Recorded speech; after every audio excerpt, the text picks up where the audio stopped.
오늘 주제가 그 상가니까 네, 이상님 네. 상가 이행시 한번 해보시겠습니까? 제가요? 네. 갑자기 상가를? 아니 네네. 꼭 부원장이 하시겠어요?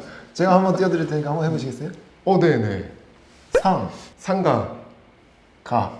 가지고 싶다. 네, 우리 꿈은 건물주니까요.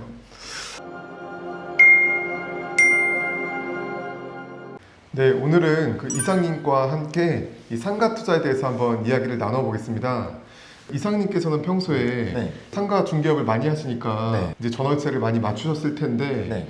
보통 우리가 흔히 프라자 상가를 봤을 때 네. 뭐 1층과 그 이상층, 뭐 3층이랑 네. 비교를 좀 많이 합니다. 네. 1층과 3층이 가격 차이가 좀 많이 나는 특별한 이유가 있을까요? 아, 이게 보통 이제 1층이 제일 비싸고 네. 그 다음 2층, 그 다음 한 3층 이게 올라갈수록 조금씩 빠지는 특징이 있는데 그 이유가 이제 1층 같은 경우에는 저희가 쉽게 생각해봐도 지나다니는 사람들이 그냥 쉽게 매장에 들어올 수가 있잖아요. 말하자면 이제 충동 구매가 가능한 업종이 입점이 가능하다라는 장점이 있는 거고, 그리고 이제 뭐 그것보다 2층은 아무래도 1층보다는 접근성이 떨어지니까 1층보다는 조금 싸게 형성이 되어 있고, 네. 대신에 이제 2층은 저희가 엘리베이터를 이용하지 않고 계단으로 이 매장을 이용할 수 있다는 장점이 있습니다. 그러다 보니까 이제 3층보다는 조금 비싸게 형성이 되어 있고, 그리고 3층 이상부터는 무조건 이제 엘리베이터를 이용해야만 저희가 이용을 할 수 있는 거잖아요. 그렇기 때문에 이제 가격이 조금 낮아지는 특징이 있습니다. 그래서 정리를 하자면 제가 생각하는 이 층별 가격 차이가 나는 이유는 접근성이다. 이렇게 좀 정리를 할 수 있을 것 같아요. 그럼 어떤 지역에 상관없이 네. 그 프라자 상가는 거의 다 공통적으로 네. 절대적으로 1층이 진짜 비싸고 네. 2층이 뭐 거의 한 절반 정도 가격 수준 되는 거고 그렇죠. 3층부터는 또 서서히 더 빠진다. 네네. 결국 그런 고객들의 접근성에 의해서 가격이 형성된다. 네, 뭐 맞습니다. 그런 의미네요. 네. 그 저번에 한번 제가 임장 갔던 어떤 그 물건이 네. 상현역에 있는 뭐 2층 상가인데 네네. 마치 막 3층과 비슷한 가격으로 형성된 그런 물건이 있었거든요. 네. 그 이유가 2층인데 불구하고 계단실이 네. 상당히 조금 뭐 노출이 안 돼 있어요. 아. 계단실로 이용해서 2층으로 진입하는 게 굉장히 불편했습니다. 음. 그래서 이제 그 2층이라는 그런 혜택을 잘 가져가지 못한 네네. 그런 프라자 상가도 있었던 갑자기 기억이 나네요. 네. 그 고객들이 어떻게 편리하게 네. 수월하게 좀 진입할 수 있는지 네, 그 맞습니다. 접근성에 의해서 가격 차이가 난다. 네.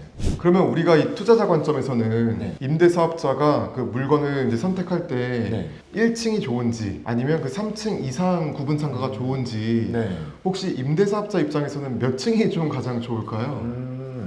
아마 이 상가를 구입하시는 대부분의 사람들이 이 월세 수익을 원하는 임대 사업자의 분들이 많을 텐데, 뭐 이분들에게 뭐가 1층이 좋다, 3층이 좋다 이렇게 딱 말씀드리기보다는 이분들이 이제 원하는 거는 내가 투자한 매매가 대비 월세가 얼마나 나오냐. 그러니까 결국에는 이제 수익률이 많이 나오는 물건을 찾는 거잖아요. 1층 상가와 지상층 상가에 이제 장단점이 있는데, 1층 상가 같은 경우는 저희가 아무래도 공실이 좀 위험이 적다 보니까 매매가가 조금 높아지고, 그러다 보니까 수익률이 조금 낮아지는 단점이 있는 거고, 대신에 이제 지상층 같은 경우에는 이 매매가는 싸니까 수익률은 조금 올라가지만 잘못하면 이제 공실이 조금 날 수도 있는 그런 리스크가 있는 겁니다. 그래서 1층은 안정성, 네. 지상층은 수익률, 이런 특징이 있기 때문에 이 매매가 대비 월세가 잘 나오는 우량한 상가를 잘 찾는 게 조금 중요하다고 생각할 수 있을 것 같습니다. 그러니까 이상님이 말씀하신 대로 기본적으로 그 상권에 대한 분석은 네. 당연히 해야 되는 거고 네. 당연히 그 지역별로 이제 차이가 있다는 의미고 네.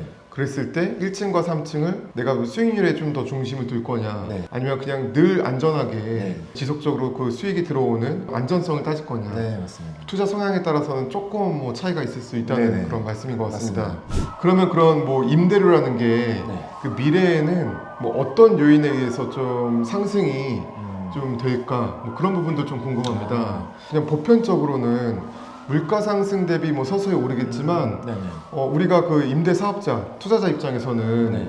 조금 더 가파르게 오르는 그런 뭐 물건들이 좋은 거잖아요. 그렇죠. 그러니까 뭐 1층이 임대료가 더 빨리 오르는지 네. 아니면 뭐 3층이 뭐 월세 임대료가 더 가파르게 오르는지 혹시 미래의 그 가격 결정은 네. 어떻게 조금 달라질까요? 물론 이제 그런 층별 특징도 무시할 수 없겠지만, 이 상가의 임대료를 가장 크게 결정하는 요인은 결국에는 이 임차인이 장사를 잘 해야 월세를 높게 받을 수 있는 거 아니겠습니까? 그렇죠. 그러려면 이제 이 임차인의 장사가 잘 돼야 되고, 그러려면 이 임차인의 매출을 올려주는 요인들, 그게 뭐냐를 저희가 조금 고민을 해봐야 되는데, 이 상가에서 가장 큰 호재는 주변 배우 세대가 많아지는 게 가장 큰 호재라고 볼 수 있겠습니다. 그래서 뭐 구체적으로 예를 들면 대단지 아파트가 입주를 한다든지 네. 아니면 뭐 대기업이 입주를 한다든지 이러면 이제 주변에서 소비하는 사람들이 많아지니까 임차인들이 매출을 조금 더 올릴 수 있게 되는 거고, 그에 따라서 저희 임대 사업자들도 월세를 조금 상승시킬 여력이 있다라고 보시면 좋을 것 같습니다. 그 보통 우리가 네. 뭐 임대인이 됐을 때는 이왕이면 방금 말씀하신 대로 네. 좀 임차인이 매출이 좀 높고 네. 안정적으로 좀 장사를 이어가는 네네. 그런 임차인을 좀 선호하게 되어 있어요. 네네. 그러니까 대표적으로 많은 사람들의 그 꿈이 뭐 스타벅스 건물주가 되고 싶다. 아, 그렇죠. 그러면 뭐 거의 뭐 반영구적으로 네. 계속 임차를 이어가는 거 아니겠습니까? 그렇죠. 우리 임대인 관점에서 임차인이 가장 안정적인 업종은 네. 어떤 것들이 좀 있을까요?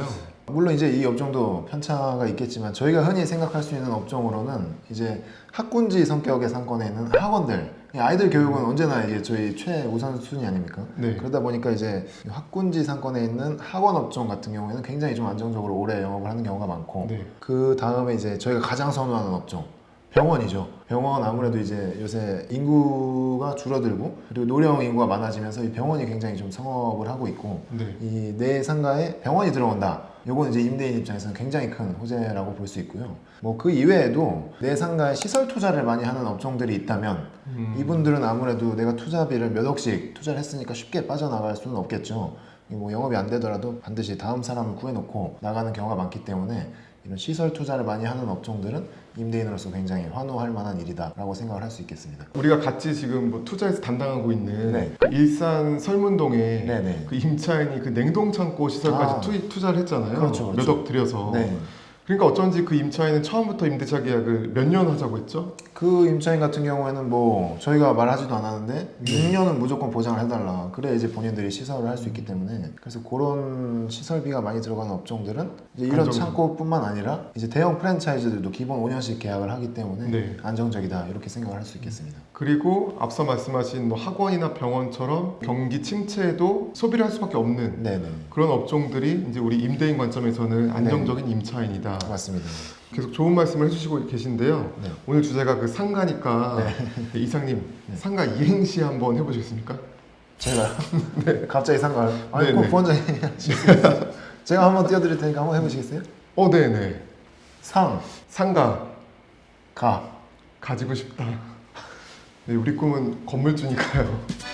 못 들은 걸로 하겠습니다. 네. 마지막으로 네. 우리가 그 상가를 검토할 때 네. 어떤 부분들을 좀 유념해서 선택하면은 네. 조금 더 뭐 좋은 상가를 고를 수 있다. 아, 네네. 네, 그런 상가를 고르는 약간 그 노하우를 좀 말씀해 주시겠습니까? 이 상가를 사실 좋은 상가를 고른다라는 거는 쉽지 않은 일인데 네. 거기에 대한 기준만 조금 저희가 잘 세팅을 해 놓는다면 이 좋은 상가를 얼마든지 고를 수 있는 거고, 거기에 대한 예시로 뭐 저희가 아파트 같은 경우에는 이 교통과 네. 일자리와 학군이 갖춰지면 좋은 아파트라고 보고 있잖아요.